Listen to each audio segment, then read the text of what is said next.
Hey man, welcome back to another episode of Chest to Stats Podcast, man, episode 80. I'm your host, T. Kyle. Here to the left of me, got my co-host, Big Vert.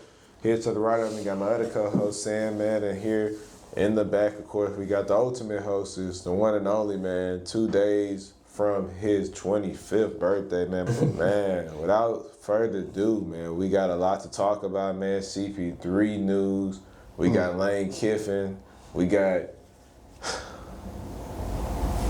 my boy Matty Stafford throwing 2 back-to-back pick sixes, losing to the Panthers. There's so much to get into, so much time to talk about. So without further ado, Big Jess, let's get into it. What's a team in the NFL that you guys think is fool's gold so far? Broncos. Really? Yeah. I have an answer. I'm gonna let you guys go first. A team that's fool's gold at the moment. I guess I'll stick with my roots. I say Jacksonville. Jacksonville? Okay. Would it be crazy to say that the Bills? I thought you was gonna say what I was saying. What you about to say? I say the Bills are fool's gold. I ain't gonna lie. I don't think that's a really good team. I said the Patriots. I was about to say the Patriots, but I'm like, They did have a crazy easy schedule, but they got some heavy hitters. So a dub is a dub. I can't hate. Yeah. Who are the heavy hitters? I mean, they knocked off Buffalo in Buffalo. They ended up taking. Who else did they take care of? Panthers. Took care of the Panthers, who are a relatively good team. They have 10 wins in a row. Mm-hmm. That is crazy. Snatched the AFC East, which nobody seen coming. Tampa Bay. But like, don't you expect them to? No. Oh, and they did With beat that Tampa Bay. schedule? No. Shit, nobody would expect New England to be that good, to be fair. We thought this was Josh Allen's division for the next half decade. Yeah, true that. Is there an NBA player, for good or bad, that's proving you wrong so far this season? John Morant proved me wrong in every way possible that he can't be the franchise guy, that his injuries is slowly but surely catching up to him, and his potential of being one of the top tier guys in the league for years to come has came to a quicker end than it ever started. Very disappointed with John Morant, I'm not gonna lie. Hopefully he can leave Memphis and resurge his career, but at this moment, man, I think John Morant is one of the most disappointing players I've been seeing in the last couple of years. To say where he was, I mean, shoot, everybody rocking his shoes. Like, he got the shoes going, man. I promise you 3 years ago, man, you couldn't find a kid that didn't want to be like John Morant. Yeah. You had men, like adults in their 20s with dyeing their hair and getting dreads and putting all type of color in their hair like John. Like, I'm telling you, bro, like, his influence was serious. So to say that he just fell off like completely in the league, I mean, that's crazy, bro. Nah, it is. Nobody influenced like we was in middle school. Odell. Oh my God. Everybody with the fall hog with the. I got a picture. Look, hey, check me out. I got a picture on deck right now. Hey. That was Odell Sanders Jr. Hey, man, look. That's influence. For sure. I'll go in the opposite direction. I'll go KD. And I'll say that because... For good or for bad? For good. For good? Okay. I was like... No, ain't nothing bad. That's why I'm trying to go in the opposite direction. But like, I was skeptical of that trade when we got him from the Suns, and just seeing how well he's meshed together with the Rockets and how the team has hardly taken a step back in terms of defense. It's like, seems like we've improved in every single way that we needed to on the offensive side of the ball. Only thing now is we need to see what we look like with an official point guard. But even then, we're managing pretty well, and he's played his role effectively. Yeah, I agree with what he said about KD for sure. He's been a huge part of that Rockets offense, and he's been hooping, man. So shout out to KD. Which team in the NBA looks most different, in your opinion, from last season? I'll say Philly, the 76ers, honestly. They've improved a lot, especially with the acquisition of VJ Edgecombe and also Maxey. I mean, we knew he was good, but like this year he's really like came along, and they're a really good team in my eyes. So I had to say, yeah, Philly, because they were struggling last year. And they've had some off years in the past as well. So especially with, Joel Embiid going down pretty much every season, you know what I mean, not playing enough games. So I had to say Philly. The improvement is there for sure. Sure, even still, if it started, they wouldn't even make the playoffs. They ninth. They ninth right now? Yeah, they look better. A mid-pack right now, truthfully. But, I mean, for say where they were last year, they was awful. So, Yeah. I mean. It's that's why I say it's an improvement. So I would say a little bit. Yeah. Little to none, because obviously of their talent, nobody was just healthy. So I wouldn't necessarily say they were just a bad team. I just say they were just an unhealthy team. But if I had to say a team, I'd probably say Toronto Raptors. That was mine. That was mine. This Brandon Ingram on that team, man. They all have the same archetype of player, just a long, athletic wing, 6'8", a 6'8" wing. A lot of guys can play both ways. And then you got Emmanuel Quickly at the PG. You got Jamal Shead coming off your bench. Jakob Poeltl, he ain't been there in a little while. So I'm like, they missing a key big piece to their team right now, and they're 15-7, second in the East, which, I mean, nobody had that on their bingo card going into the year. So, I mean, shout out Brandon Ingram, because, I mean, he proved me wrong. I thought he was mid. I mean, I really think he a little bit better than mid, but nothing too crazy. But I think just the overall makeup of that team makes that team even more dangerous, especially in a weak East. I'll go, because that was going to be my team. I'll say Phoenix. I mean, like, they were abysmal. They were abysmal. That's crazy. Yeah, they were abysmal in the final stages of KD. And you telling me that Dillon Brooks is this much of a culture setter to where he goes to Memphis, and obviously Memphis was popping with Ja, but I mean, shoot, you got rid of him, and shoot, I ain't saying that everything is happening for a reason, but it's certainly not looking good since he left. And then he goes to the Rockets, who already had a good infrastructure on the defensive side of the ball, and he ended up taking them to the top of the league.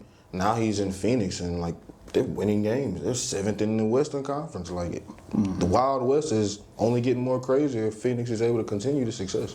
Yeah, especially with Devin Booker going out with that groin the other night as well, and Jalen Green obviously being out with that hamstring. Them being afloat right now in the Wild West is, I mean, that's even more crazy and a testament to Dillon Brooks. And I mean, to say, and also, before we move on, shout out Dillon Brooks, man, because I mean, I guess you can say changing the narrative. He was playing bad when he left Memphis. I'm not gonna sit there and say he like.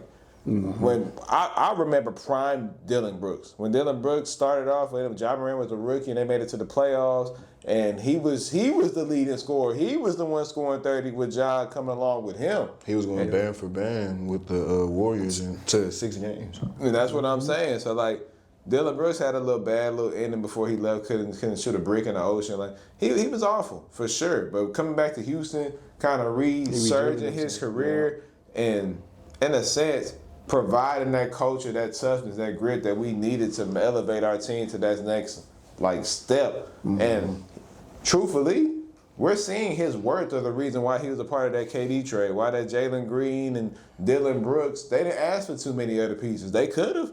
Yeah. They could have, but Dillon Brooks he's a hell of a player. I'm not even gonna sit there and sugarcoat it, bro. Like, Dillon Brooks changed culture. Dillon Brooks played both sides of the court. I mean, you're allowing him to utilize his playmaking ability in a sense, putting the ball on the floor, which we haven't seen in ways in the last 5-6 years. I mean, Dillon Brooks, I watched him on Peacock Monday night.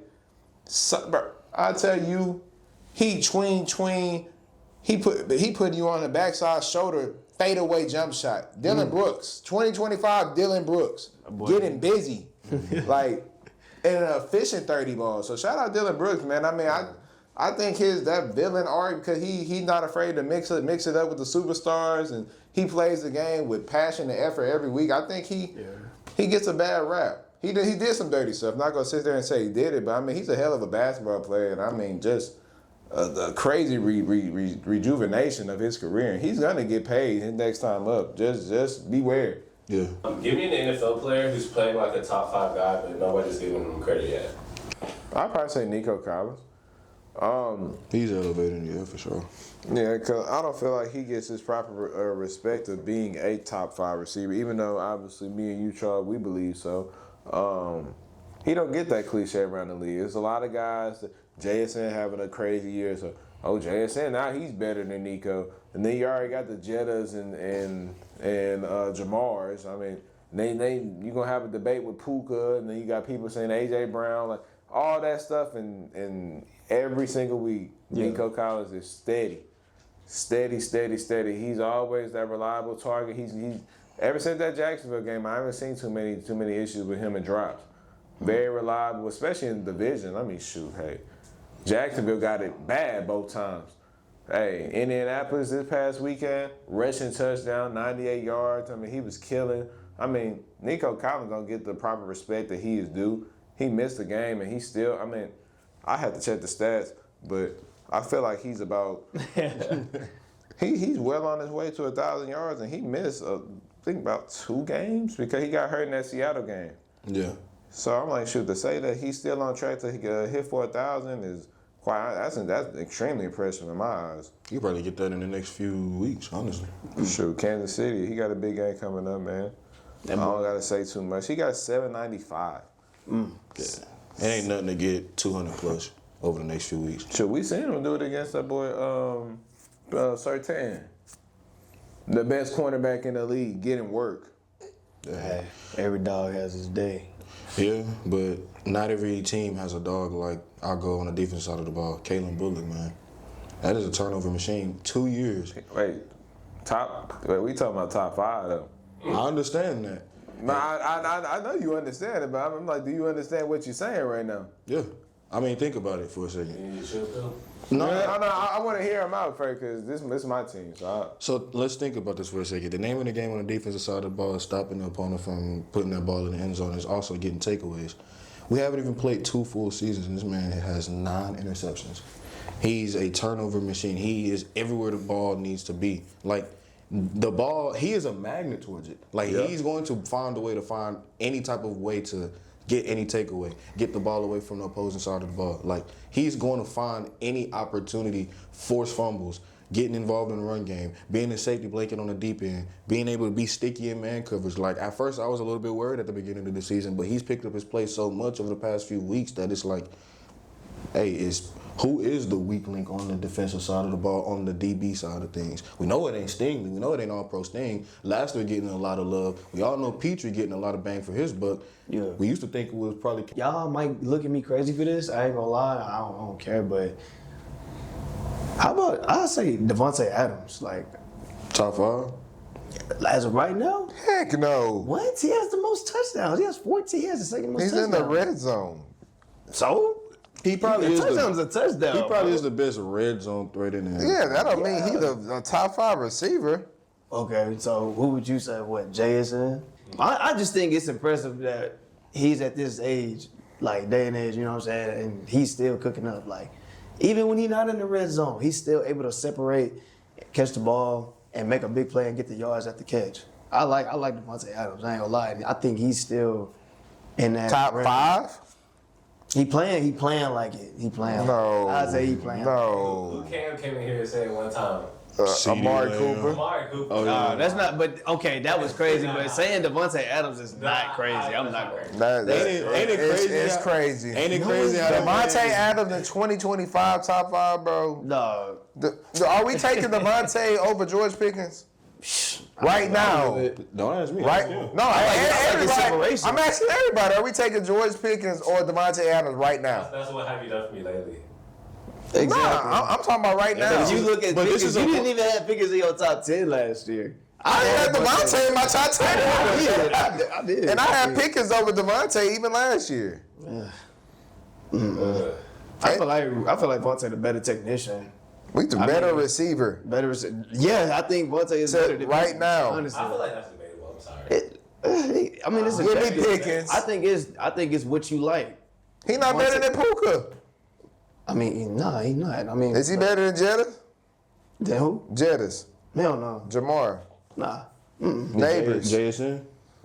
Nah. I mean, JSN just coming on the scene this year, honestly. Like, but So is it a longevity thing or is it what have you done Yeah, for I me can't lately? really just name somebody that's playing top 5 ball right now because it's the same people. Like, ain't nothing really. Like, truthfully, I'd take Drake London over Devontae.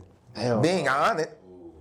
Are y'all serious? Drake London? Are we like, bro? I gotta see how he Drake's do solid. without. He can be inconsistent. Bro, he's at getting times. thrown the ball by Michael Penix. Like, are we like, come on, bro? Michael Penix Jr. I'm not confident. Hey, that's the future of ATL right there. Hey, guess. that's some trash. Bro, his last 5 games was 7 for 119, 6 for 104, 9 for 118, 4 for 42, and 10 for 158. He had 3 touchdowns in that 118 game. Like, come on, bro. Like, Don't look at me. I'm not, and that's not me trying to like disrespect Devontae or your take, because your take is your take. So I'm not sitting here trying to despise your take. Yeah. Go with your move. But I'm just saying, like, shoot, I would bare minimum about 8, 9 receiver before we can talk about Devontae Adams. But Devontae, he's still a good. I think he's the best wide receiver too in the league for sure. He better than T and Devontae Smith. I can't just. See, I don't. It's hard. That's what I'm saying. I can't just Because think of nobody that's Devon- just playing. But Devontae Adams and AJ Brown. AJ for sure. AJ. I mean, if AJ with a better system, he'd be like. Yeah. Because I'd take Devontae right now. Devontae got 14 touchdowns. but that's AJ what's, only got Red like. zone. but that's what's hard for me to think that he's the best number 2 in the league because I mean, like obviously he got the longevity over a guy like Devontae Smith, but his situation is so messed up that a great passing game, the team loses. You know what I'm saying? Like when we force Hurts to be a quarterback on the Philadelphia Eagles, it messes up with their identity. But the second we end up having him get the barely over 110, 15 yards passing, they dominate everybody. So it's like he not even getting all the opportunities that we would expect him to get as a number 2 option. A great question is, do we feel like Philadelphia is better off without A.J. Brown and Devontae Smith because of basically like how they run their offense and their system? It's kind of based around Jalen Hurts in that run game, and I'm just like, they the ones, when they don't get utilized, they win all the time. When they get utilized, they lose all the time. So it's kind of like, do you get better by subtraction? Even though obviously we know A.J. Smith and Devontae Adams are really good wide receivers and they getting paid as such. But, I mean, when Jalen Hurts is forced to feed the receivers that are mad because they're not getting opportunities, they're always losing. So, I mean, I think that's a really interesting question right there. I think you got to give it some Sirianni is such grace. a bad play caller. I see why you say you don't trust him. I see it's a little bit of grace I got to give Jalen Hurts to a certain extent. Yeah, he has been super inconsistent, but like he's been in the league 5 years and has 5 play callers.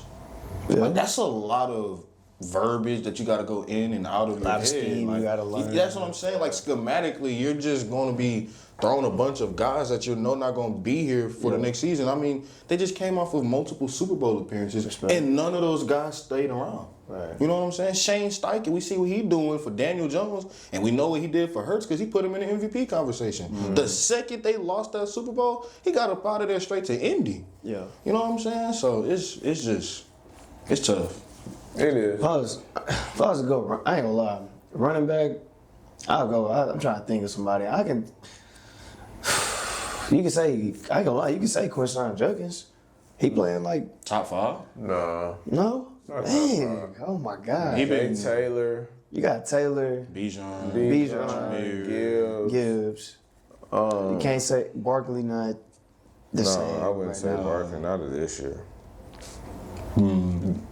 Production wise, you could make an argument for guys like Javante or Henderson. Dowell. Rico Dowdle. I mean, yeah, that's true. But I mean, you wouldn't. I say that. I mean, shoot, we forgetting about C-Mac. McCaffrey. I said C-Mac. Yeah, I already said that. Crazy Derrick Henry not in there.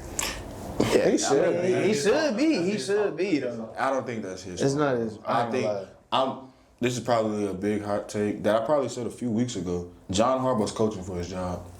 Oh yeah, Is he really? Yes. maybe. Bro, they went from being the number 1 seed in the AFC to 6-6. Like, who's to blame in that situation? But do you feel like he'll get a little grace because Lamar went out, even though they were playing bad despite him going out? But once he came back, he brought them back into contention of that division again. So I'm like, if you kind of looking at that situation, it's like he should be on the hot seat, and basically, what you're saying is not wrong. Like, trust me, I'm 100% on the board of firing John Harbaugh, but in their eyes, it's like, dang, he's giving us another opportunity again to compete in the postseason, despite how bad we think the season went. It didn't go to, because truthfully, off Mahomes' year should be Baltimore or Buffalo. For the last couple of years, it's always been them two. That's the thing. Like, you telling me that he got them back into contention, and contention is having the worst record out of both conferences that's having to host a playoff game?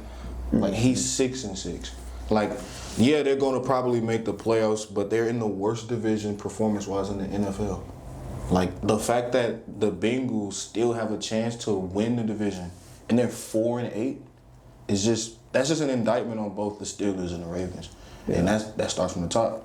I already said that if Mike Tomlin has a losing season, they might just fire their coach for the first time in franchise history. Yeah. Well, if Baltimore goes from the preseason favorite to have the best roster in the NFL to a team that will most likely miss the playoffs with Lamar playing what he's doing, it's going to look spooky for him. I'll go George Pickens in. He played top 5. He been playing like he top 5. Yeah. Nah, you Devontae Adams? Yeah, I mean, I'll go him too. I don't really think it's a right or wrong answer between them two. But, I mean, Pickens, you can make a bigger argument that he has been playing like he's top 5. Nah, you made your argument for Devontae. Should Yeah. I like it. I just wanted to go back. I like somebody else. That was it. That was a good That was a good answer. Stick with your gun. 14 tugs from what you said. I'd take Monte, honestly. But yeah, that's fair. Really. That's fair. Who y'all got in the SEC championship, Alabama or Georgia?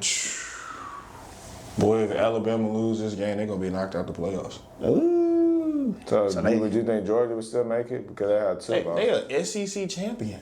And they avenged one of the only losses they had on the year. Well, Bama's Bama. The pressure's not on Bama. Bama missed last year. Yeah. Georgia don't fold against pressure, though. And it's Kellen DeBoer. What's his name? DeBoer. Yeah. Ain't he playing? He coaching for his job, huh? No, he's not coaching. He got the ship right. It's just Georgia's 11-1 right now. Exactly. They're going to avenge the only loss that they have if they beat Bama. And Bama's stuck at, number 9? You got Miami right on the doorstep. They have the playoffs, though. Huh? They have them. Notre Dame beats. Yeah, Notre Dame ain't in the conference, so they Gucci. I think North Texas might make it. And if Alabama loses, who's to stop them? And they head coach leaving, too. Or he leaving. Who, North Texas? Yeah. He going somewhere. I can't remember where. He ain't going to. He left.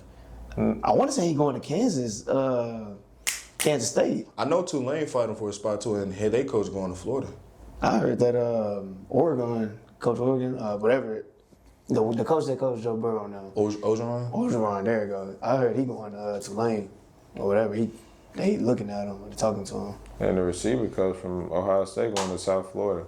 Yeah, well, he got to finish the year first. See, why they couldn't let Lane Kiffin do that? Because that wasn't Lane or LSU's decision. That's Ole Miss decision. I think for me, we could get into it though.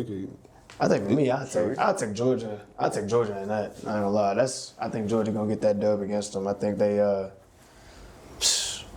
play well under pressure. I ain't gonna lie. I don't know if Bama gonna be able to handle all that. Honestly. Yeah. So I go Georgia. I would pick Bama neutral site, and they beat Georgia on the road already.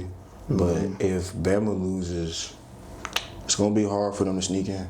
I am optimistic about it though, because Ty Simpson, he might pop off. He might pop off. So can Gunner. Yeah, exactly. So can Gunner. He's been playing some good ball this year. So hey, that Georgia in general, they just been playing some very good ball this year. I ain't gonna lie.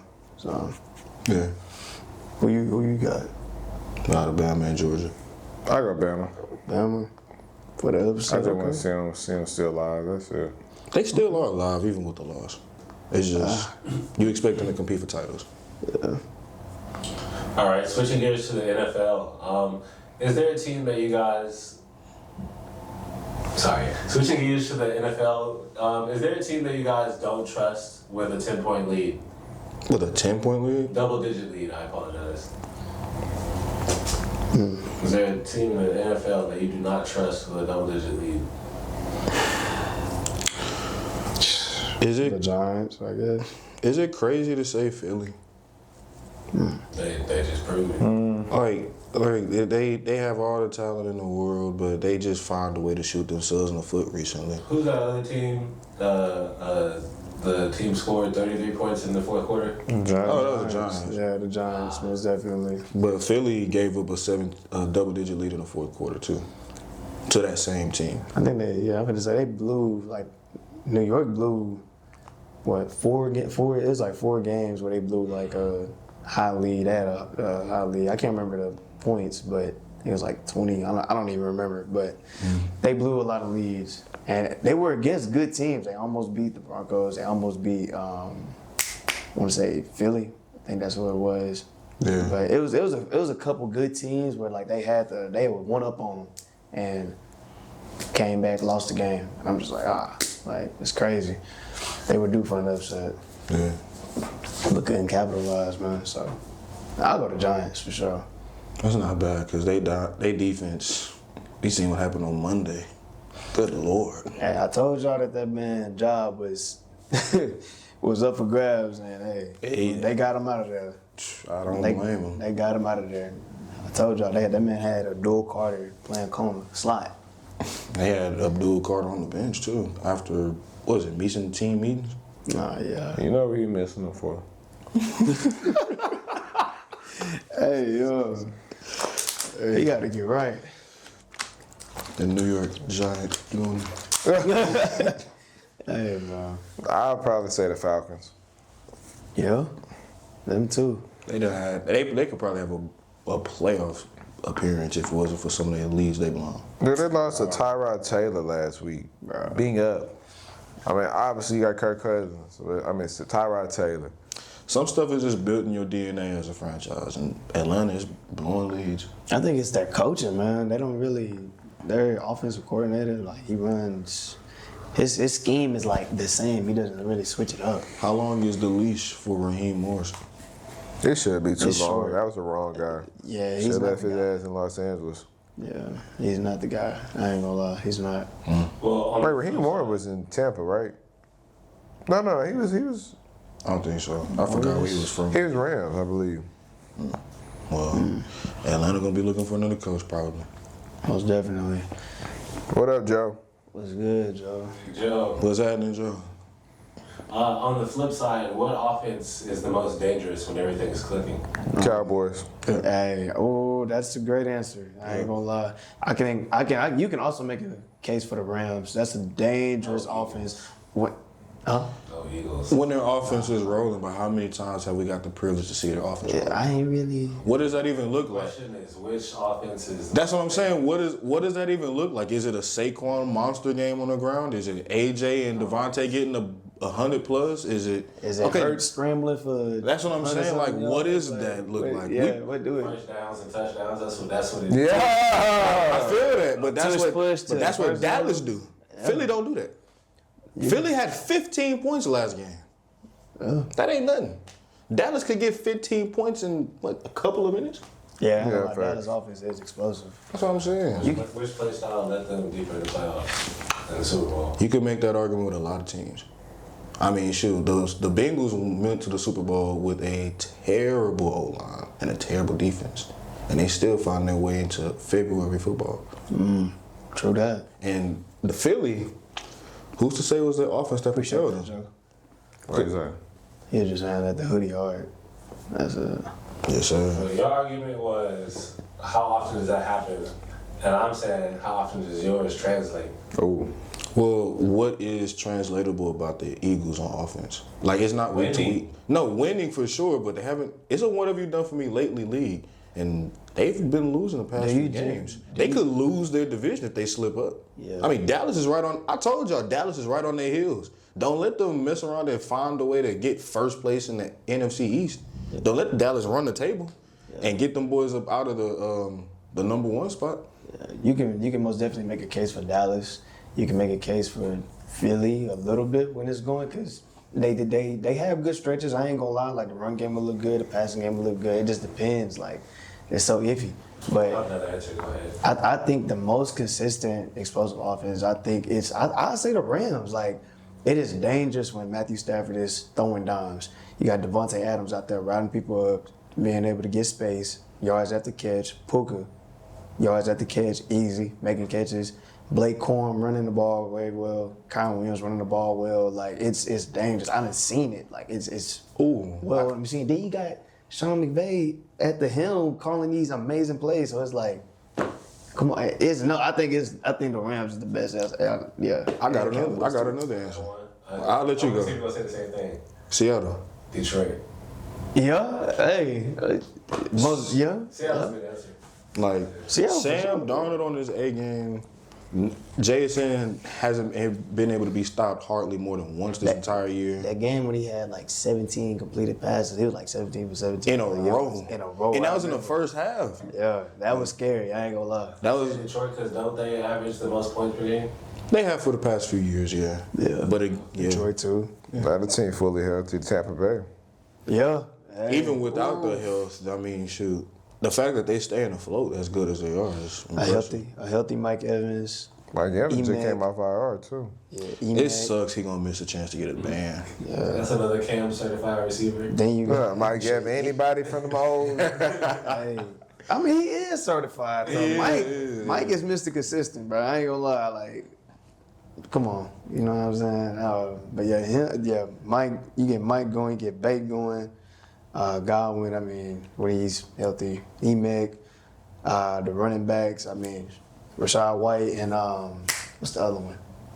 Bucky Irvin. He just It's came off dangerous. of IR. It's dangerous. I ain't gonna lie. And clear this line first game. I will be returning. Fair enough. Obviously, the Oklahoma City Thunder exists. But other than them, which team has the best bench?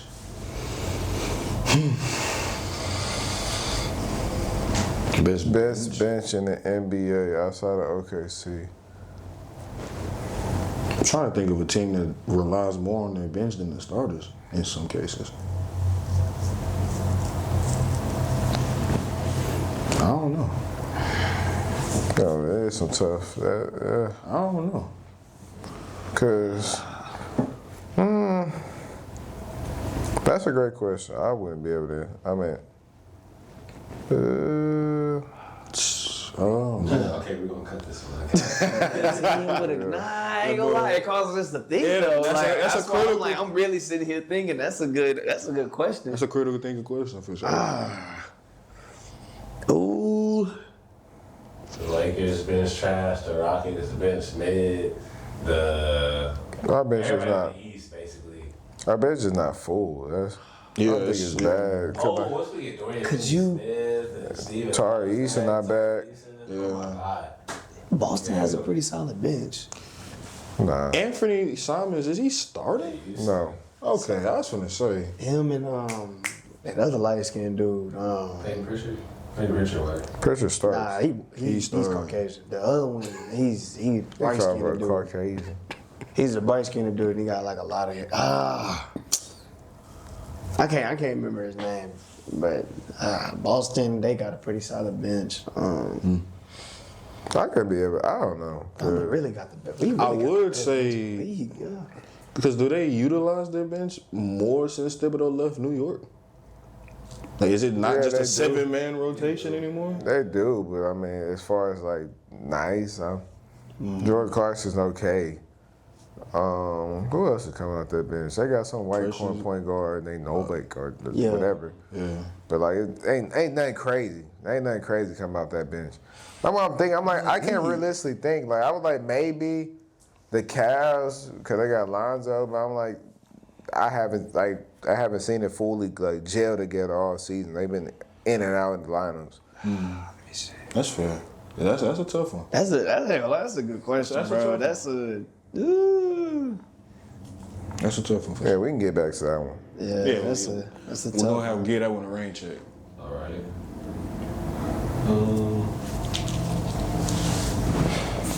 So despite any like matchup issues, like conference or whatever, what is like a dream NFL primetime game that you would organize to put together? I'd probably say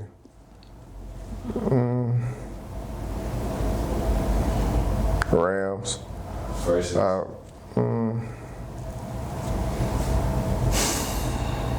This question would have been so much easier if the teams were expected to do good. Bro, like exactly. Like if people were balling, bro, I'd probably say, dang, Rams versus New England. Hey. That would be a That good could possibly be a Super Bowl matchup, honestly. That could be a real Part good two. game. That could be a great game. Cause New England got a good offense. I ain't gonna lie. Like you take Drake May passing and rushing, and I'm speaking betting terms. That's damn near cash. Like the discount, he cleared that. He cleared the regular line. I think the Rams will win that though. Shoot, Butte, Diggs, Matt Collins. They got Ramondre Stevenson stealing carries from Travion Henderson, and and nobody. didn't hit. Like, bro, Henderson gonna be starting. I ain't gonna lie. He gonna start. Yeah, but I mean, Ramondre kind of treating it like how Jameer treating or Montgomery treated Gibbs Oh, they at trying to have a first. two-back system? Yeah, but Which it's is cool. respectable, though. Though. It's solid. cool. Yeah, it's a good little scheme. And the Rams defense ain't bad either. Not at all. Nah, not at all. Hey, Don't let what happened in Carolina fool you. nah, them boys, they hunting up there for sure. Hey, nah, they both. Dream matchup. Why not a different part two? Patriots Seattle. Yeah, that'd be hard. What was that, 2014? Legion of Boom versus Brady. But he really shouldn't have another ring. That's crazy. You could say that about a lot of teams that played Brady in the Super Bowl. Oh, we could have had Breeze versus Brady if it wasn't for that missed PI call. that boy gone. Man, I forgot about that. They would have kicked a field goal in one game. Could have had Breeze versus Brady if it wasn't for Diggs catching the game winner in Minnesota. That's really the only teams, though, honestly, because everybody else has kind of been a disappointment. Like, well, pretend it's the beginning of the season, no injuries. Oh shoot, Texans versus the world. Like come on. Man. Who do you want to see the Texans play in the Super Bowl? Detroit. Yeah. I remember back when both of those cities was going crazy for their first successful years and years. People were starting to call that the YN Bowl. Oh my God. That's an explosive offense to go against. Exactly. But shit, we got the defense for it. Yeah. Would you? But can we answer it back on offense? Tampa Bay is. Sure, they ain't got no They NFC, huh? hell-bent They defense. NFC. So we'll be able to get our. Tampa Bay versus the Rams. Fully healthy, both teams. They both NFC. They both NFC. But you said regardless of conference, now that's a good matchup. Regardless of conference? Okay. That's a good matchup. I was like, I thought he said that, but hey, Tampa Bay versus the Rams, that'd be dope. I ain't gonna lie, even though it's not realistic, but that'd be a good game, bro. It'd be an NFC championship. Yeah. Or at least a playoff matchup at some point. That'd be a crazy game. Both teams, especially when Tampa Bay fully healthy, that'd be. Hey. Didn't they play each other? They did. Rams won that. Yeah, when they went against Brady. Almost blew that lead just for Cooper Kupp and Matthew Stafford to put on that cake. Oof. Ooh, man. So do you guys agree with the Lane Kiffin decision to leave Ole Miss for LSU? Nope. not at all. It's hand in hand, honestly. It ain't. I see you doing the money shit. It ain't about money. They matched it. They $84 million for 7 years. Ole Miss said, "Okay, that's cool. Come stay here." And then he took the whole coaching staff. Yeah. He tried to. He tried. He tried to. I mean, I know. think even the OC came back. I think he's getting the wide receivers coach. That's his brother. Yeah, and I think I didn't know he was allowed to do that. Yeah. Shoot, NCAA so chaotic, man. It's crazy. it's real deal. It's actually like the game. That's crazy. I heard somebody break down this whole Ole Miss LSU situation as to why people feel so sympathetic to Ole Miss. It's like, imagine you in a marriage. You start a family.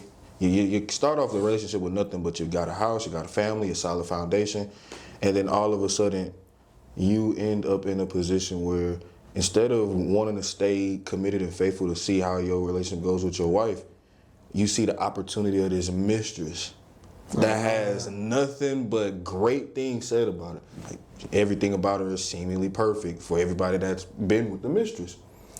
So you're like, all right, well, it's been real family, it been real kids, it been real wife. I'm finna bounce. But before I go, can I spend a little bit more time with the kids? What you expect the wife to say? No. If she know that you leaving. No. Exactly. Yeah. That's what Lane Kiffin is doing to Ole Miss. Like, hey, I want to go ahead and go leave you guys, everything that I built, everything I'm responsible for, to go to LSU. But can I go and stay for the college football playoff? That way, at the end of the season, I could poach the players that I recruited, poach the coaching staff that I set up, poach all of these future recruits that's coming in for LSU that only coming here for me, and take them to Baton Rouge. Ole Miss is like, hell no, I'm not doing that. Because we're not stupid. We'd rather start from scratch and burn everything to the ground that you built than allow you to tear us down from within just for a chance to win a championship. We could potentially do that without you. And that's what they got the opportunity to do. I mean, I think from you, I think you looking at it from the wrong perspective. Even though what you're saying is valid, though, when it comes to like stealing recruit from in-house and all that stuff, like, you know, that I think it had to be rules and stipulations in that contract to make it a little more clear, like the things that you can and can't do if he was going to be able to coach out his tenure. But look at it like this. Say you was at, I don't know, man. We can just go real life. TLU. You was all conference. You was defensive player of the conference, and you was all that. But you got your dream school. Division, what's your dream school? Let's say A&M. You got Texas A&M knocking at your door. But you making a crazy name over there, man. You known. They talking about potentially building your statue because you was just that impactful. You got 2 more years left of eligibility. A&M come knocking on the door with crazy NIL money, the starting job in hand, the jersey number. They got everything ready for you. They said, Charles, all we need for you to do is sign on the dotted line. Despite your legacy, what you left here, you had a crazy run. What you gonna do? If we talking about real life, then obviously you would want to take the improved job opportunity. Okay, no, so who are you taking? I would take A&M, right? I would take A&M. Okay. But here's the thing, Put though. yourself in his shoes. But here's the thing, though. It's like, I don't think that that's completely comparable because A&M to TLU is apples to oranges. That's D3 to your national television every Saturday in the SEC. We're talking about the Ole Miss Rebels, who are number 6 in the college football playoff rankings, compared to a historical brand in LSU, where even with his pedigree, Lane Kiffin is just going to end up as just another guy, just another coach who's going to have to answer to somebody at the end of the day when he could call his own shots. If I'm a king, I'm not leaving my throne. Even if there's an opportunity for a better throne, if the grass is for a fact I know is green, then why would I search for better, greener pastures? It don't, for me personally, it just doesn't make sense. But he is on man, and at the end of the day, I just gotta respect it. Yeah, that's what I'm saying. Like, you gotta be able to like allow these, like, I feel like he would be a fool for not taking that LSU job because, I mean, Ole Miss is obviously, he built that from the ground up within his 6 years, man. I mean, I think his winning percentage was 74%. Like, he's been an amazing coach at Ole Miss. I mean, he got him in the college football playoffs. Like, at the end of the day, it's no knock on him whatsoever. But if I was offered my dream job in a once-in-a-lifetime, I mean, I'm not even going to sit there and say it was Lane Kiffin's dream job. But LSU has prestige. LSU has aura. LSU has all those fancy words to say about it that it is one of the top programs in the nation for football, at least as long as when we knew. When we was in school, how many little kids you heard, I want to go to LSU, I want to go to LSU. Everybody wanted to go to LSU because of why? Because of their pedigree, because of what they left, the legacy of their players. Now, Ole Miss, I'm not sitting here saying Ole Miss doesn't have players that didn't go to league because they have a bunch of them, just like a lot of these big Division I colleges. But top of the top, cream of the crop, Ohio State's, LSU's, who else you got? Bama's, you can throw your Georgias, but Oregon. LSU is a part of that mix. Yeah. It's rare, very, very, very, very rare that a 3-star will realistically make a humongous impact at a LSU. You know why?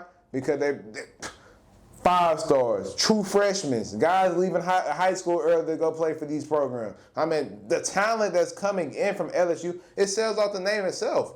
Despite the record that you done had the last 2-3 years, you got the chance to have LSU on your helmet. A lot of these kids, like, shoot, I dreamed of that, especially a lot of them kids in Louisiana.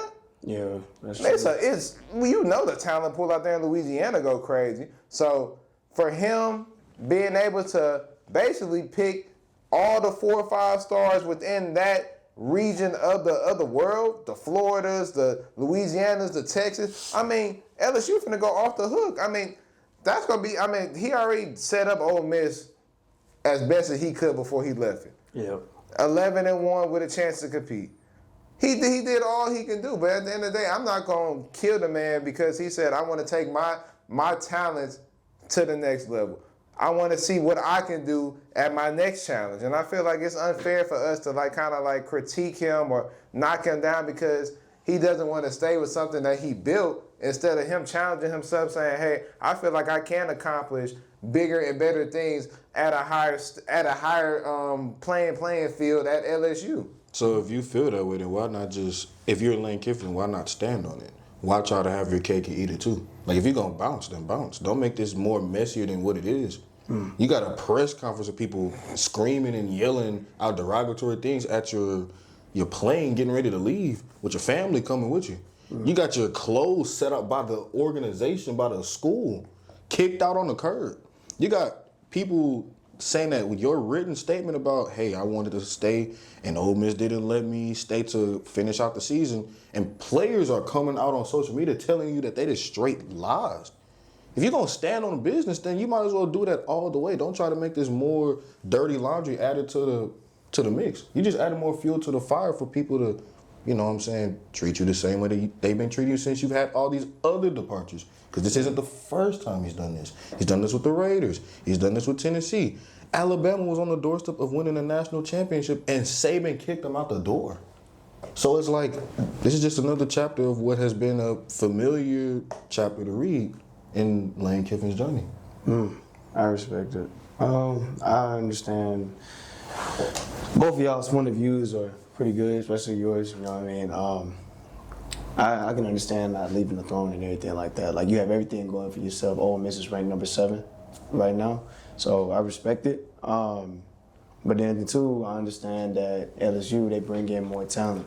Even though Lane Kiffin had that pull up there at Ole Miss, I can understand why he would want to go to LSU. You're getting 5 stars, you're getting true freshmen, you're getting cream of the crop, SEC talent. And yes, Ole Miss is an SEC school, but they don't get that same talent pool as LSU. You know, all the 3rd and 4th options, like Yeah. everybody first option. I wanted. Yeah, you getting like and no offense to the players, kind of like the back end 4 stars. You know what I'm saying? 4 stars, 5 stars, and he might get some 5 stars depending on his recruitment strategy and everything like that, his ways of recruitment.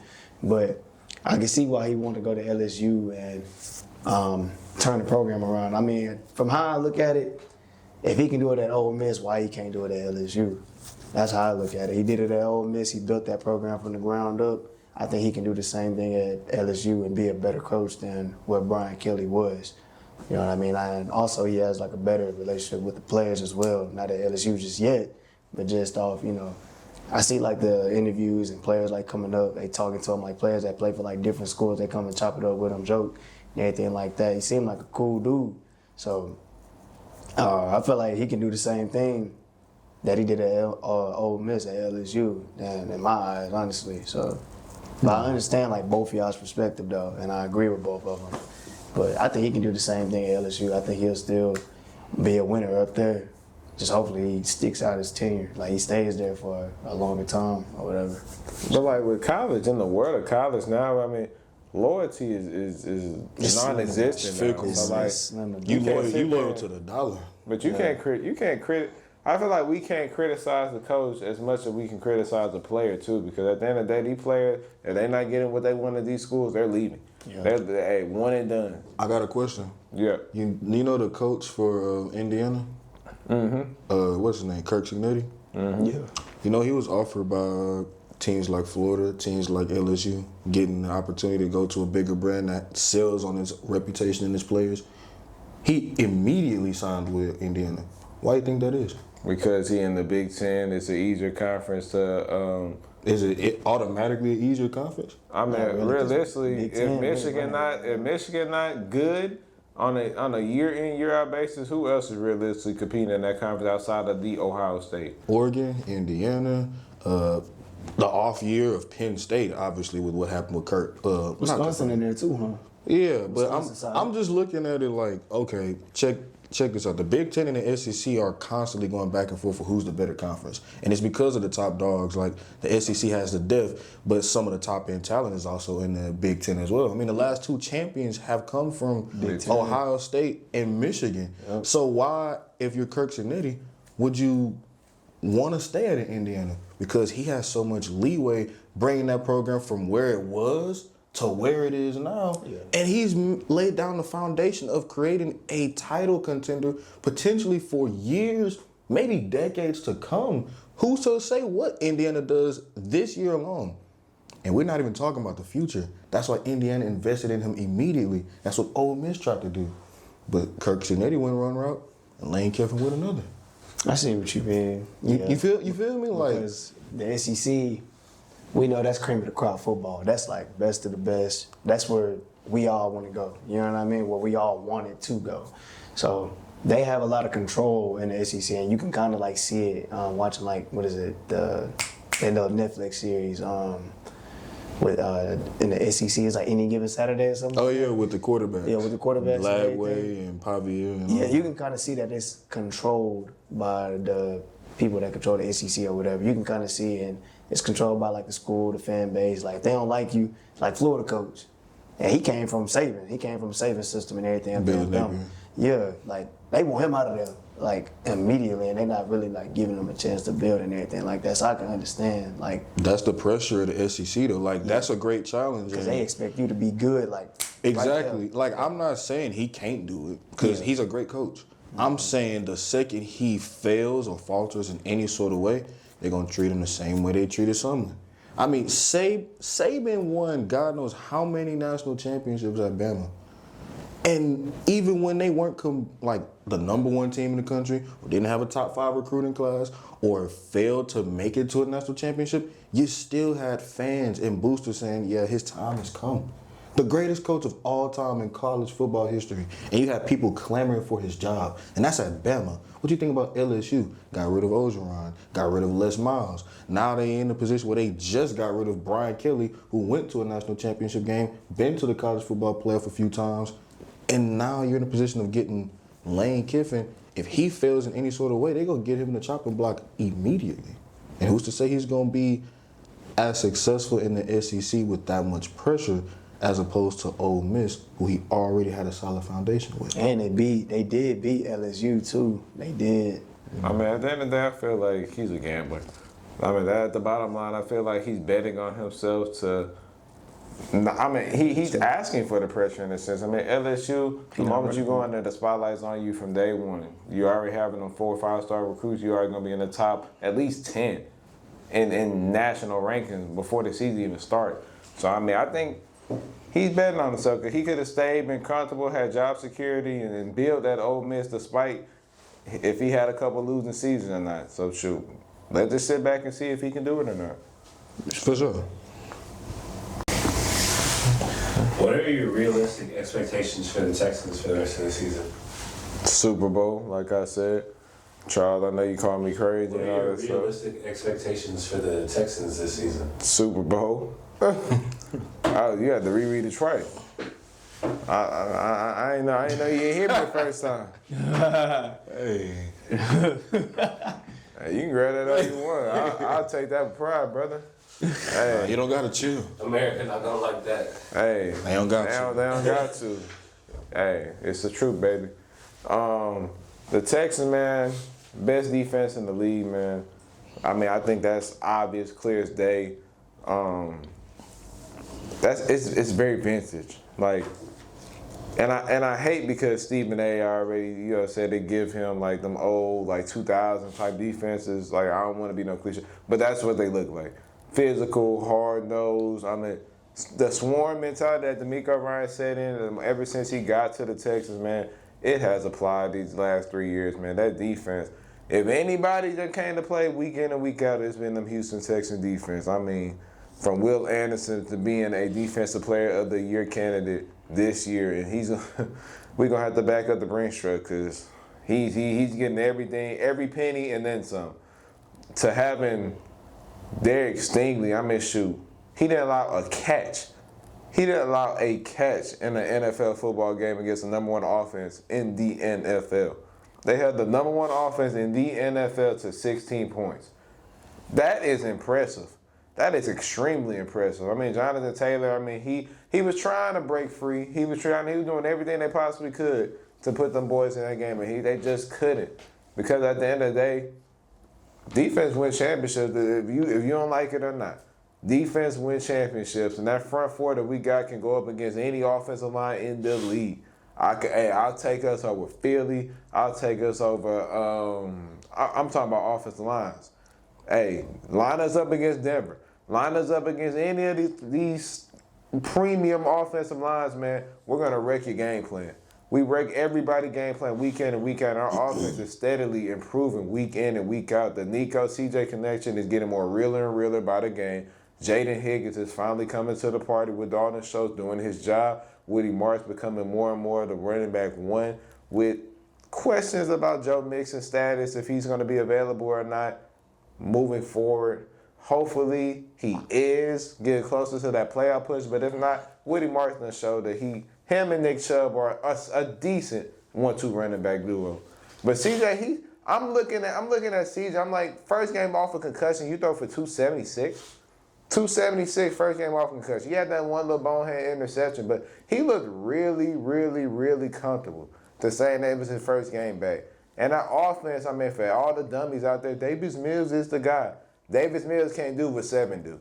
He can't do what 7 do. That he opens up the playbook. He gives us a realistic chance of winning these competitive close games against really good teams. And the offensive line has finally gelled. That unit of Titus Howard, Ed Ingram, what's bro name? Jake Andrews, What is it, Titus Howard? No.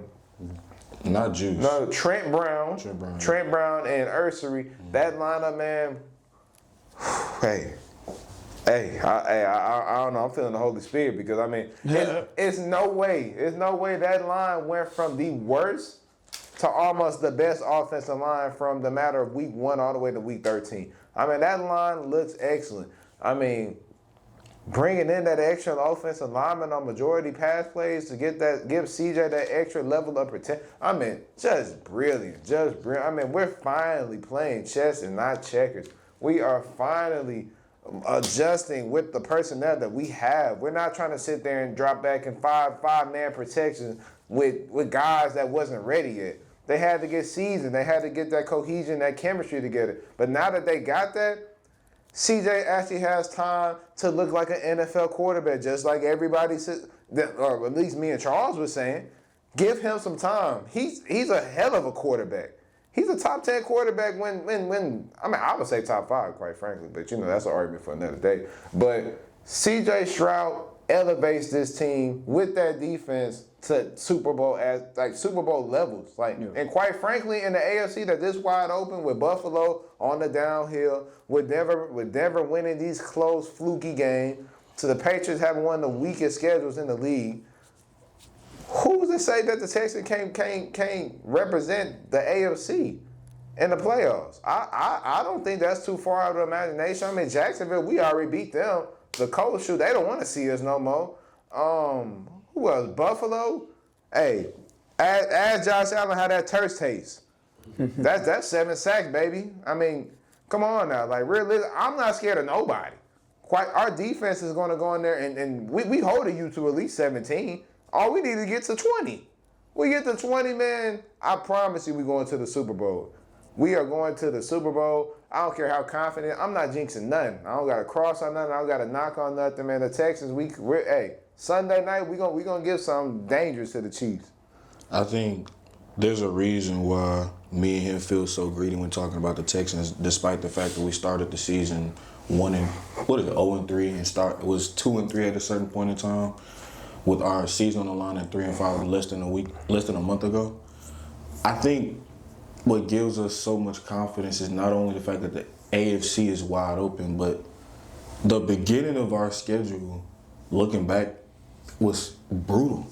I mean, let's look at it. Let's go down the list. I mean, first game of the season, we held the Rams with Puka Nacua, Devontae Adams, MVP level playing Matthew Stafford to 2 touchdowns, 14 points. We held a relatively healthy Buccaneers squad to 20 points, and they only got that at the final stages of that game. Obviously, Jacksonville divisional game, but we seen ourselves play probably one of the worst games of the season, and we still found ourselves only losing by 7 points. We ended up going against a Seahawks squad that's looking as dominant as any team in the NFC, and we held them to 27. Doesn't sound good until you realize that a lot of those points came from offensive blunders, a lot of field position being given up by the offensive side of the ball with turnovers, along with poor special teams play. I mean, the Broncos, for crying out loud, they got 18 total points. And the only reason they won was off of a game-winning field goal against a team that lost its starting quarterback in the first quarter. That is something special because of how electrifying our defense is, and the fact that our offense is starting to at least close the gap between how much better they are on that side of the ball versus how much better the offense is on this side of the ball. It's good because Nick Caley's hopping in his bag. He's getting the players the ball in ways that are not conventional. He's utilizing players in the best ways possible. That was the first time I seen Nico Collins on a jet sweep in God knows how long. I'm saying. I mean, Nick Chubb is getting less and less carries, but when he's getting them, Effective. It's effective and productive carries. Woody Marks is our running back one now. I'm sorry, quick question. Are we expecting Joe Mixon at all? We don't know. I'm not expecting nothing after what I went through with Christian Harris last year. What's the injury? Foot. When does he expect to come back? He was They don't expecting even know. He was supposed to come back like beginning of the season, but now he's like, Yeah, I'm not I don't expecting. know. I'm not expecting that. the injury might be worse than what they think. Chubb is going to keep chugging along, but I mean, even with that being said, I mean, Higgins is getting involved. Noel is getting involved in special teams game, which he should not have even attempted to split with guys like Barrios. I mean, even with the injuries on the defensive side of the ball with safety play, we're still holding teams to under 20 points a game. The most you're getting on this is 2 total touchdowns at best. And now we're going up against a schedule that I'm not going to say is favorable. We could take advantage of a lot of opportunities. We're going up against a Chiefs team that is desperate, yes, with Mahomes, but they're playing without their left tackle. And they might be without their right tackle. And maybe we're out there left guard. All pro left guard on top of that. So that's 3. Then on the very 3 out of 5. Then the next week, we got the Cardinals, who are on fumes right now. Then the week after that, we got the Raiders with the worst O-line in the NFL. The week after that, we got the Chargers with hopefully a healed Justin Herbert, but with the already battered and bruised O-line. And the week after, we see Daniel Jones again. And for as great as he played against us, he does have a fractured leg. He don't want no smoke. So There's no underdog. So come on, I'm just letting it be known that even if people are looking at the Texans as just a fluky story of, hey, we're just carrying a battered offense and a broken C.J. Stroud by our historically great defense, sleep on that offense all you want to. Just keep letting us get hot and add more fuel to the fire of what already is this great swarm mentality. And keep us low key, because at the end of the day, shoot, hey. That's all we want. We don't care about being the most talked about in the media, man. We just care about advancing. But we gonna continue to advance as long as y'all keep thinking that this offensive line is still as bad as what it was in the beginning, and that defense ain't real. Your quarterback gonna find out. Your receiver gonna find out because we popping off chin straps, baby, and we biting off kneecaps, baby. Let's go. Let's go. Chill out there, Campbell. If the Texans beat the Chiefs, is their season officially over? The Chiefs? Yes. Yeah. Is the Chiefs season officially over? Yes. If they beat by the Texans? They'll be Absolutely. 6 and 7. I mean, that's Jay. No, not you. They would be 6 and 7, and that division will realistically be gone. It's gone already. Well, yeah. Well, I'm saying with a official loss, that division is gone because Denver has 10 wins right now. So one more win, I think that'll be wraps. And then on top of that, if we beat them, and if we just so happen to not win the division and make the wild card, we got the Texans, we got the Chargers, and we got the Bills with all head-to-head wins over Kansas City. So even if they was to have the same record, they wouldn't be able to get that nod over them because they lost head-to-head with a bunch of playoff contending teams already. Don't forget the Jaguars. And the Jaguars. So, like, Oh, they did lose to them. Kansas City is in, they are the most desperate team out of the rest of the playoff teams in the AFC, and especially in the NFL. Because, like, Patrick Mahomes not making the playoffs. I mean, can we just sit back like, this dude has been to 5 Super Bowls. He's been to 5. And to sit here and say that he's not going to make the playoffs. Correct me if I'm wrong. I think he's never not played in the divisional game. He's never not played in the AFC AFC Championship. The game before the Super Bowl. He's never missed it. What happened to the? Dang, I want So to say he went from that this time. to about to miss the playoffs if he realistically lose this game, I mean, That's crazy. brothers, let's rejoice. It's crazy, but yeah, I ain't gonna lie. Let's It's rejoice, man. new time. Like, We can't jinx it, but if the Texans take care of business, man, I mean, Travis Kelce's out the door. I think it's 100% guaranteed this will be his last year. Chris Jones. Chris Jones, I mean, he get paid too much money. He ain't gonna walk away from that. But I mean, the same level of player is not there. Nope. Worthy, he didn't make that year 2 leap like we all thought.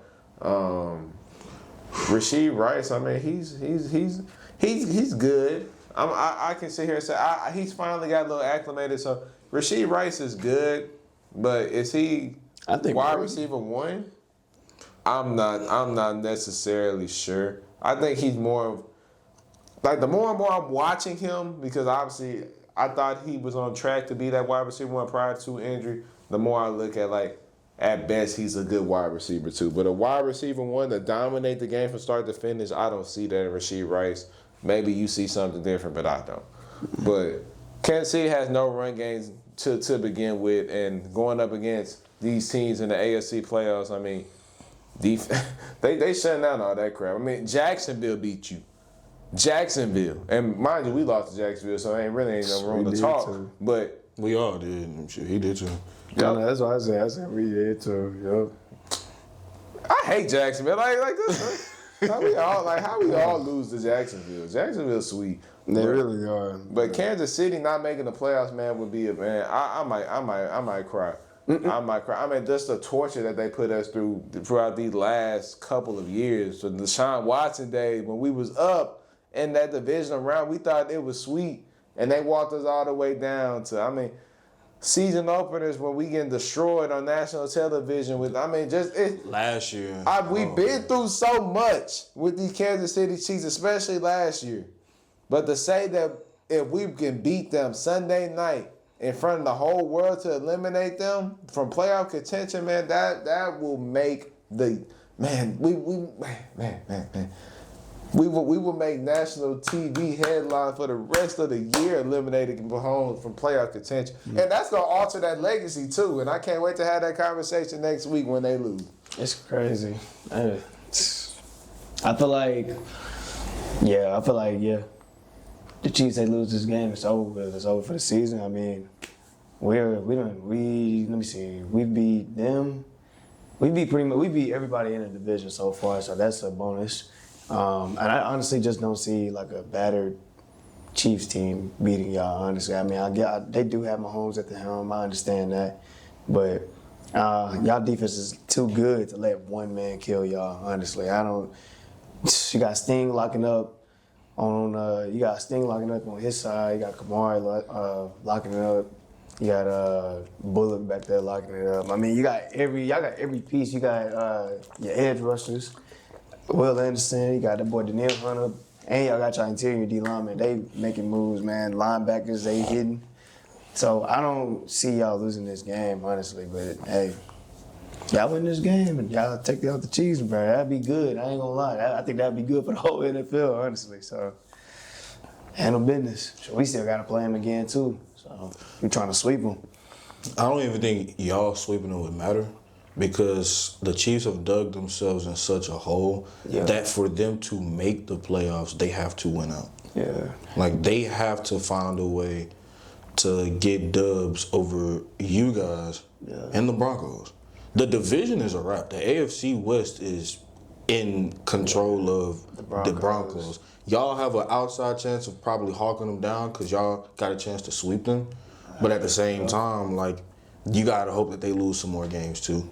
But as far as the Chiefs, this is uncharted territory. Like we said, Mahomes has never missed the AFC Championship game in his entire career, let alone miss the playoffs. I think it's time for Andy to get some new pieces, get some new additions to the team. I ain't gonna lie. I think that's just what it is. I think time to rebuild. Andy, he's done a great job. For sure. He went from an offensive juggernaut with what the offense was able to do. I mean, he mentioned that they walked us down for 24-0 and dropped 50 on us in 3 quarters. Oh, my God. Then the week after, he ended up walking down Tennessee by double digits. Then he did the same thing to the 49ers in the Super Bowl.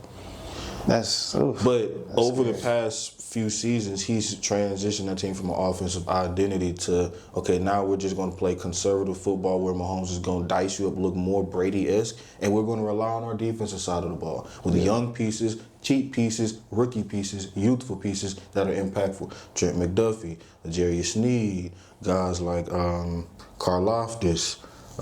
It's just a lot of defensive players on that squad that you look towards and you say, okay, well, they're making a huge impact for very little monetary value. Well, now some of those pieces aren't there no more. Yeah. Some of those pieces aren't as impactful anymore. Duffy ain't as impactful as he used to be. Duffy, he's still a great corner. He's still good, but Chris Jones, he ain't a top-tier interior lineman at this point in stage in his career. He's starting to make boneheaded mistakes as well. Yeah. And what hurts them the most is they have no room for error. Yeah, they rely on Mahomes.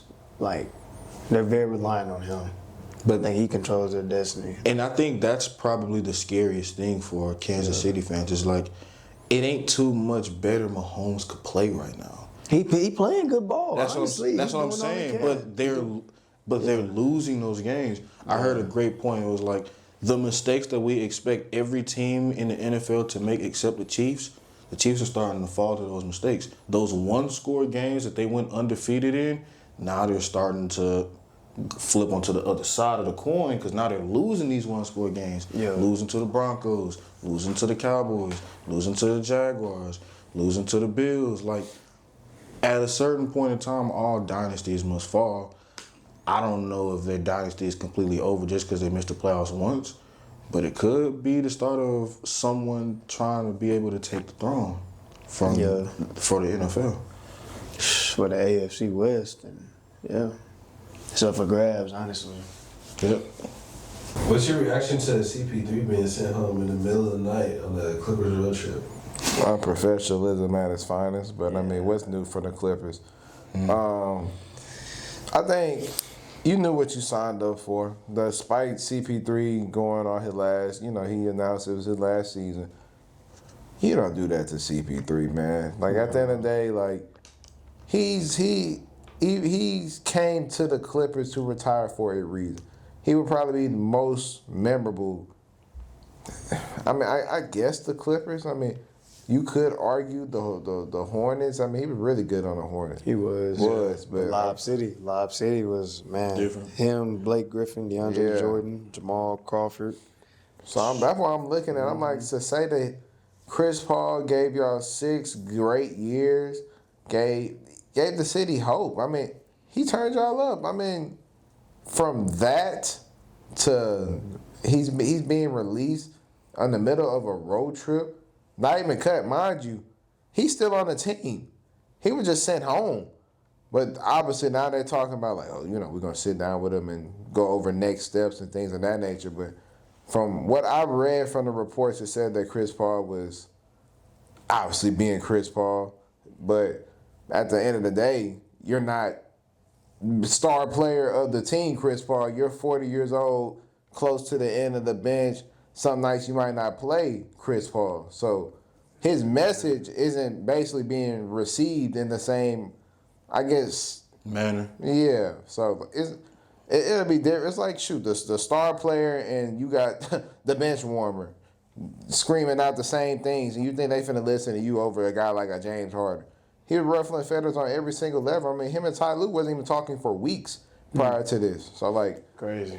at the end of the day, I think it's a two-way street for sure. I think you got to hold CP3 accountable to some of this stuff, especially if y'all try to correct the behavior. If y'all just let him go on and feel like he was on a little power trip like he was back in 2012, 2013, and y'all let him get away with this as long as y'all did without saying something, then I'd say that's 100% the Clippers. But if the Clippers actually stepped in and tried to correct the behavior, tried to sit down and have a conversation with him about, hey, look, like, we appreciate you trying to hold everybody to the standard. We appreciate you being a hard-nosed guy. You're a worker. You know, you're not afraid of confrontation when it needed to be happening.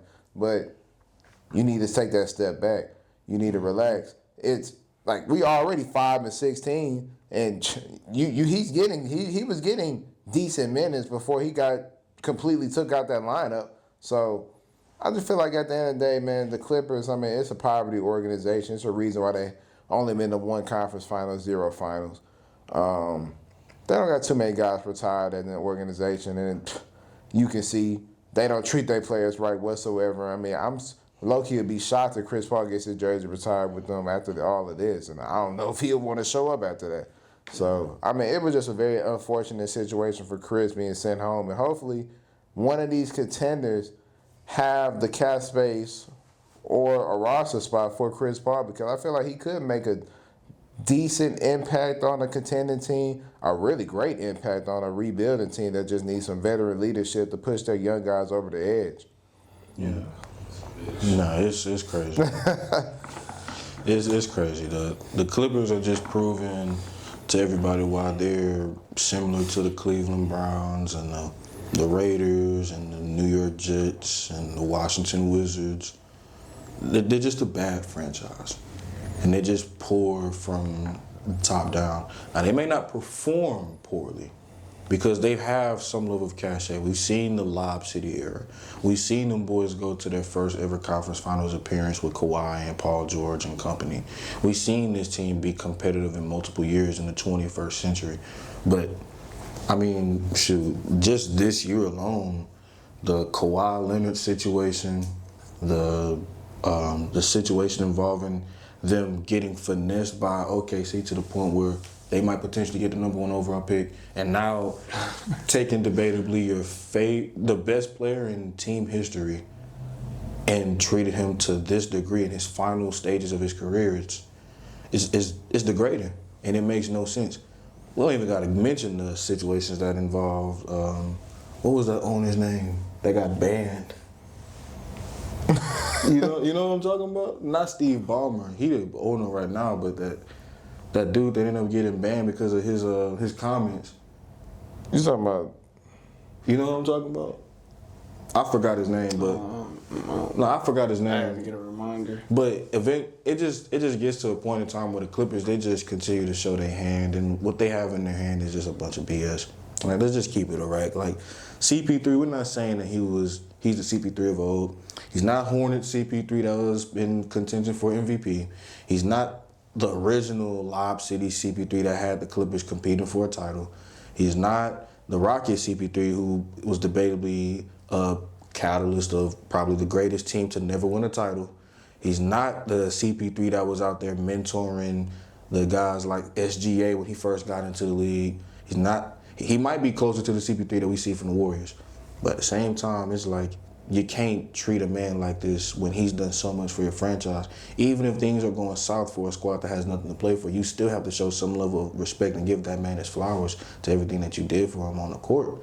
Like, he is probably the best player to ever put on your jersey, and the fact that he's being treated this unceremoniously is heartbreaking for anybody that wants to see CP3 go out on top of the world as at least someone who the franchise can respect. Right. No, I respect that most definitely. CP3, he did a lot for that Clippers organization, man. I mean, Lob City. I mean, he was going crazy with Blake Griffin, DeAndre Jordan. We remember back in middle school how ecstatic that was, like how exciting, explosive that the games were, crazy dunks. You got Jamal Crawford going through the legs, alley hoop to Blake Griffin. Man, it was amazing to see. DeAndre Jordan dunking on Brandon Knight. You know what I mean? Like it was great to see, man. But y'all literally brought this man back. This man sat down in front of the fans. Hey, CP3. Now y'all sending him home. This man cried. Yeah. Like he gave y'all his all, man. And you know what I'm saying? For him to want to retire as a Clipper, it shows how much he cared about the organization, about the city of LA. You know what I mean? I just felt like it's disrespectful. It's a slap in the face, honestly, how y'all just did this, man, on the trip back home. Come on, man. That's insane to me, man. And you can't do one of the greatest point guards ever one of the greatest point guards to ever come through the league to do it, man. I ain't gonna lie. You can't do him like that, man. CP3 is a point guard, bro. They call him point guard. Come on, man. Like, y'all can't do that, man, like that. But it's the Clippers we talking about here, and it's just a bad organization. And I hope nothing but the best for CP3 after this, man. But hopefully a contender signs him, like T said, man. That'd be great to see, and he just, you know, he rises out from there on and retires at that organization. Hey, man, top 5 T-Cal power rankings, man. The best power rankings of all the land, man. Make sure you get your notepad, get over your snack, man. This is going to be a really great list. Starting at 5, man, we got the Los Angeles Rams. They lost to the Panthers. Very disappointed, man. Matthew Stafford might have just threw away that MVP with those 2 pick sixes. But they're still my top 5. The Panthers is a sneaky good team. I feel like the Panthers should get that NFC South division if they can continue the momentum. It depends if Bryce Young wants to be elite or trash. It's all up to him. It's a week-to-week basis with him. Going to number 4. We got last year's former number 1 overall pick, the Chicago Bears. They defeated the Eagles on Black Friday. That was an extremely impressive dub to sit there and say that I gave them little to no chance. I mean, that 8-3 record that they had going into the game, I felt was a little fraudulent because of the schedule that they had prior to it. But, I mean, hey, they went in there and Philly. They established that run game. I mean, DeAndre Swift and who? I don't know how to say his name. Mananga. Yeah, Mananga. I mean, they both went for over 100. You see, I'm not trying to mispronounce the name. That's why I come and get reassurance from y'all. But those 2 guys, man, they ran all over Philly's defense. Jalen Hurts looked out of sync. I mean, the Bears, they went in there and they made a statement. So it was an extremely impressive dub. Shout out to the number 1 team in the NFC right now, currently the Chicago Bears. Going to number 3, we have the Denver Broncos. Denver, they just defeated the Commanders on Sunday Night Football. They did not look impressive at all going up against a backup quarterback. Washington had no business being in a game with a real contender like everybody tries to put Denver. Their defense is good. Not as good as what was led on to be, but they're still a really good unit. Yeah. Offense is very inconsistent. That starts from Bo Nix, man. I mean, you throw a pick to Bobby Wagner. You threw a pick to Bobby Wagner. But it'd be different if Bobby Wagner made the play. Hey. You threw it right to him. Shout out Bobby Wagner, man. Bobby. Denver is just not a team that I can really take serious. I mean, they give me, like I said, Minnesota vibes of old. You can have a 13-4 season, a 14-3 season and still lose in the first round. I think that's a realistic possibility for the Denver Broncos as they continue to get bailed in these one-score games. Going to number 2, we got Charles? The Seattle Seahawks. Yeah. Hey. Seattle, they right to it. Can't be my 1. Seattle blew out the Vikings. I mean, with 3rd-string quarterback in. I mean, he looked the worst as me out there playing quarterback in an NFL game. I mean, that was a horrific performance. Justin Jefferson, if I was you, I'll go ask the man for a trade and go play with a real quarterback. Because quite frankly, who you playing out there look damn near better than J.J. McCarthy. I ain't gonna tell. And that's saying a lot. Dang. Ooh-wee. Seahawks, man, that defense is ferocious. We already knew that. Though they got a top 3 unit in the league. Sam Darnold is playing at a good level. I'm not gonna say elite MVP. I think that's a little too far a stretch. JSN, despite him getting locked down, he's been very consistent all year. Hopefully they can find a way to get Rashid Shaheed involved into the offense, because obviously you traded a 4th-round pick for Rashid Shaheed. You would expect him to be a little bigger role. He would have a little bigger role, but nevertheless, the Seahawks are my number 2. And that leads me to my number 1 team, man. We shouldn't be shocked by it. New England Patriots.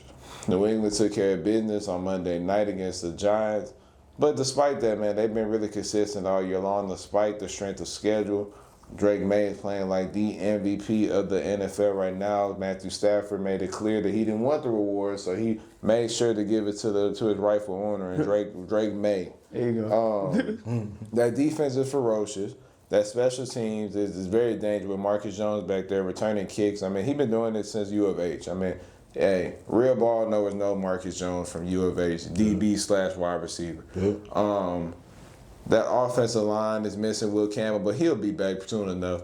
But the team overall, man, the playmakers are popping. Running backs are doing his job, and that defense is steady. So my top 5, I got New England 1, Seattle 2, Denver 3, Bears 4, Rams 5. Jesse versus Sandman. I already know y'all giving me an A. Y'all gonna say I got the same list. I'll sit back. Y'all go ahead. A lot of similar pieces. I got one big change though. Get the Rams up out of there. Oh, Lord. Get the Rams up out of there, man. They're not a bad team, and honestly, they're probably my honorable mention. But at number 5, and really could be interchangeable between who I got ahead of them at number 4 based off of what's going to happen this week. 5, I got the Packers. Give me Green Bay, man. Yeah, I'm dead serious. Green Bay, they've been doing their thing this entire season. A couple of embarrassing losses to the Panthers and the Bears. Not the Bears. Who did they lose to? The Browns. But they've slowly been able to right the ship. I mean, even with the offense looking inconsistent, they probably just last Thanksgiving knocked Detroit potentially out of the playoffs. Like I told you, they weren't going to be in a position where they end up losing almost every divisional game again with that amount of talent. The conference and that division is too top heavy, and the Packers are too much of a player on the offensive and defensive side of the ball to let that happen again. For right now, though, based off of what I seen on Black Friday, number 4, I got the Bears. Nobody saw the Bears doing as good as they are. I mean, he picked them to go to the playoffs, but I'm pretty sure he ain't picked them to be number 1 in the conference. Absolutely not. So Caleb Williams, he's not playing the greatest ball, but he's playing efficient, turnover-free ball. The running game is among the best in the NFL. The defense is opportunistic. I think they lead the league in takeaways. So that's going to be very interesting to see how far that takes them into the postseason. Ben Johnson's doing a hell of a job.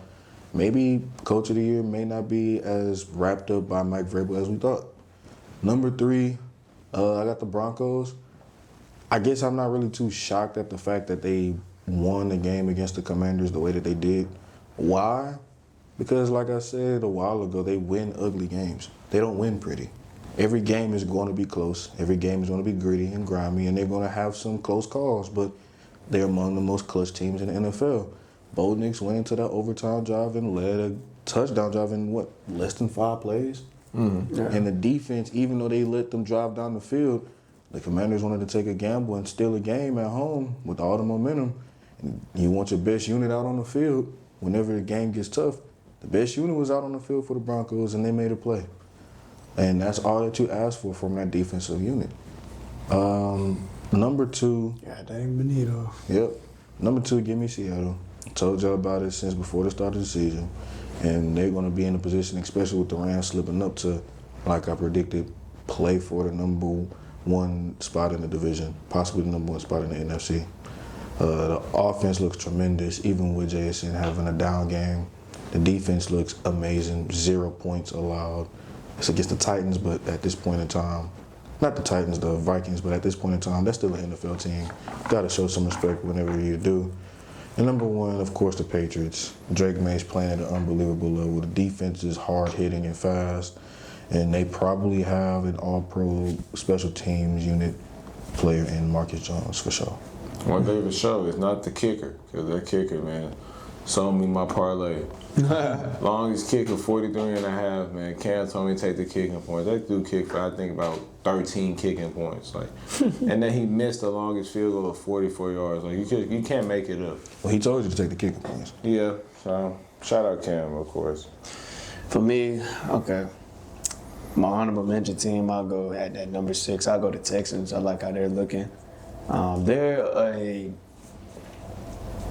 say a dark horse. I really think the Texans are a dark horse team.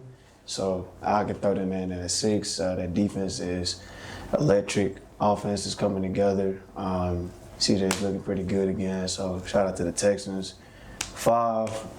I ain't gonna lie, like, the Broncos, they dropped on my list. I'll be honest, like, you're supposed to go in and kill bad teams, and granted, they scrapped out the win and everything like that. I agree. They win ugly, you know what I mean? But a team with a backup quarterback, you got Marcus Mariota dotting you up, making plays, you know what I mean? Like, you're supposed to secure that, you know what I mean? Especially first game back, too. Yeah, true. But you got, like, one of the best defense. You got, I'd say the second best defense. You got a top 5 unit in the defense in the league, man. You're supposed to shut that down, especially with a bad team in Washington that's depleted with injuries. But any given Sunday, as my boy Charles always say, so I respect it. But 4, I got the Rams. That loss to the Panthers really dropped them down on my list. I ain't gonna lie, I thought that would have been a free dub for them, but the Panthers have been pretty solid this season, which is very surprising. I mean, but I still feel like the Rams, I've been giving them a lot of credit this year. So, like, I still feel like they're a very good team, and I feel like they'll go very far in the playoffs. So, as of right now, I'll keep them at 4.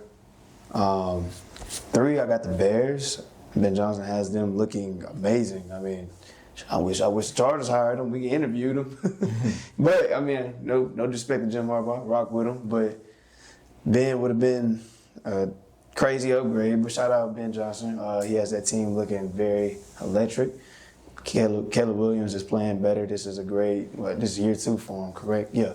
This is a pretty good year 2 for him. His pocket presence has been a lot better than last year. I see he evades a lot of tackles back there and makes plays. Defense is looking pretty good as well. Number 2, I got the Seahawks. I mean, what do I got to say about them? I mean, that's just the most complete team in the league in my eyes. One of the most complete teams in the league. So, offensively and defensively. Number 1 got the Patriots. What? Number 1 got the Patriots, man. Hey, 10 straight wins in a row in the NFL. And I understand they have a tough schedule, but I mean, not a tough schedule. They have a cupcake. Sorry about that. I understand they got a, free to schedule and everything, cupcake schedule, but that's hard to do. NFL these are still pro athletes. This is the best of the best, cream of the crop. That's hard to do in the league, you know what I'm saying? Especially with trap games and everything like that. Any given Sunday, anybody can win, you know what I'm saying? So 10 straight wins in a row is very impressive to me. Drake May has been balling this season. And offensively, they just look like a juggernaut. Defensively, they're pretty solid as well. So that's my list. All right, Big Jess, you got all 3 lists, man. It's time for you. You're 5th. Who's your 5th? He's got the Broncos as 5th. Yeah, Broncos. You got all 3 lists, man. Rank them 1 to 3. Give your honest grade, man. The results are in. Come on. All right, so let's start with Amari. Oh, wow. Okay, actually, all 3 of you guys put Patriots as the best team, and that was my fraudulent team of the week, so I can't agree with any of that. So nobody gets an A+.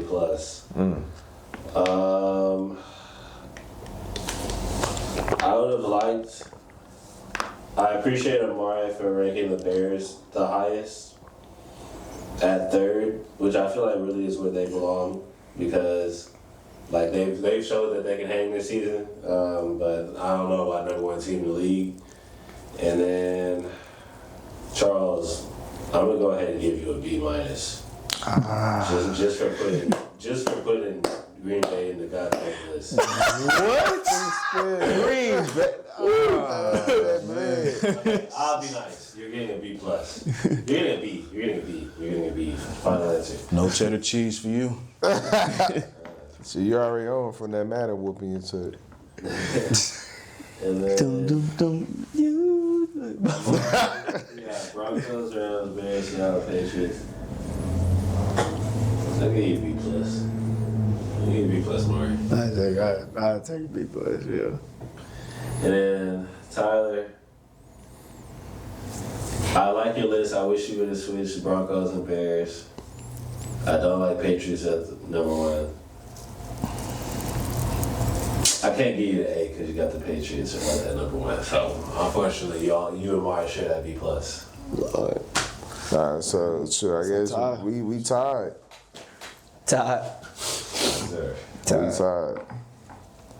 Our Week 14 NFL predictions. Starting off with Thursday Night Football tomorrow. The Dallas really today? Cowboys. The Dallas Cowboys play the Detroit Lions. Give me Cowboys. I ain't gonna lie, the Lions window might be over.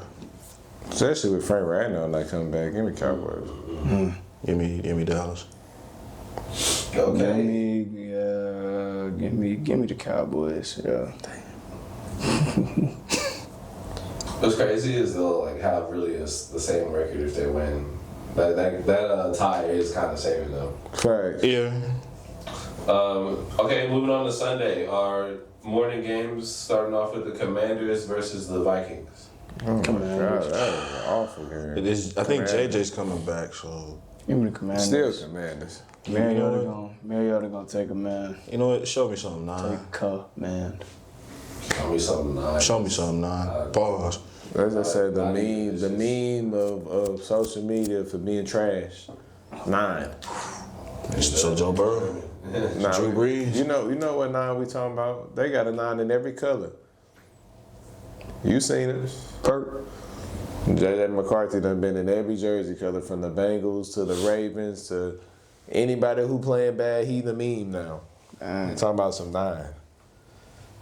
What that mean? That's crazy. They was rocking with him at the beginning of the season. That was your guy. He beat Chicago. He had a hot start. I rock with him, but I'm just like, I want to say that's my guy. Getting them props. Next game is the Saints playing the Bucks. Bucks. Easy dub. Saints The 2-10. game should be a little tricky though, but 2-11. If the Bucks lose, Panthers could take first place.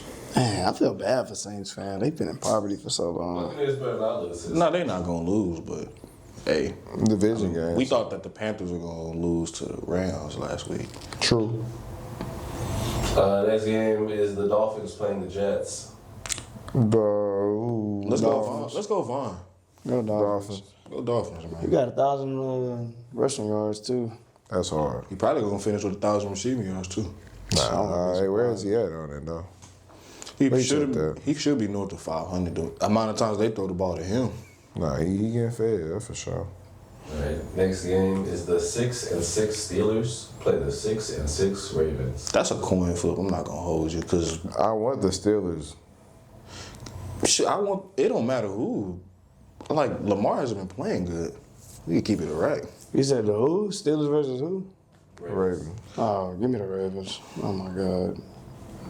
Is this the Scrappy win, though. Is this the year Tomlin has a losing record? Maybe, shoot. Ain't happened yet. It's 6-6 right now. But you ain't dumb enough to 9-8. 9-8. we ain't doing When this someone today. loses, you know what their record is. No, it's gonna be a tie. Nah, fact. For the sake of For us. the sake of us, man. Give me 10. Looking at Like my 5. Next game is the 8-4 Colts playing the 8-4 Jags. give me the Give me the Jags, man. give me the Colts. I mean, it's lose-lose, right? they Somebody gonna gotta beat each win. other up. Give me the Colts. They the better team. Give don't know what they I expect. want to go to see the movie Indiana Jones. That was one of my favorite I knew movies he as was a gonna go kid. against the Jags, so. I don't trust them, dude. Like, how many times I Why gotta did you say them earlier? A team you don't trust in the double-digit league. Because I don't trust them. I don't trust the You didn't Jaguars. say them though. Oh, why Yeah. didn't I say them? Because their defense is opportunistic. I don't trust the quarterback. The defense might be able to hold. He might not be. Piss down your leg. Don't even worry about it, big dog. Anyway, the 1-11 Titans are playing Damn. the 3-9 Browns. Brown. Browns. Perfect timing. Y'all gonna stop shit. Shitty timing. Jerry Judy. Everybody hate Jerry Judy now. That's And hate what? that man on everybody. That remind me of Steve Smith Sr.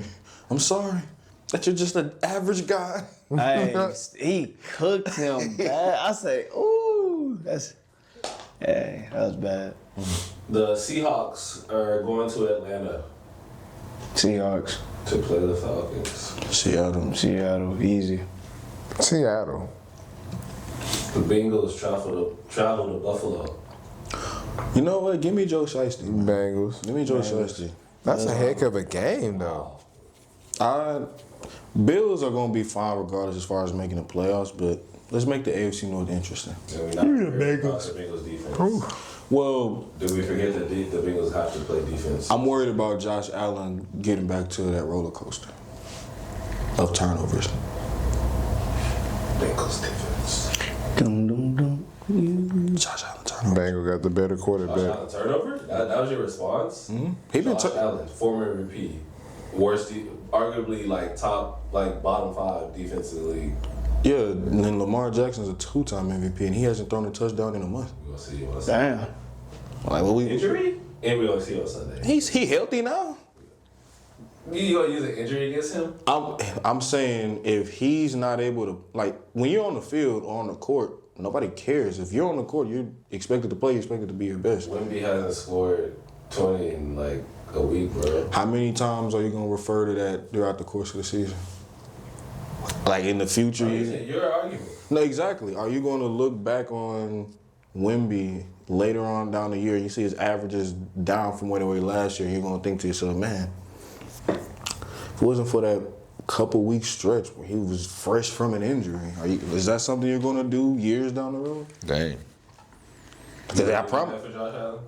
I wouldn't do that for Lamar Jackson, and because that's what he's doing now, and people are not going to care about that. Okay, I can see.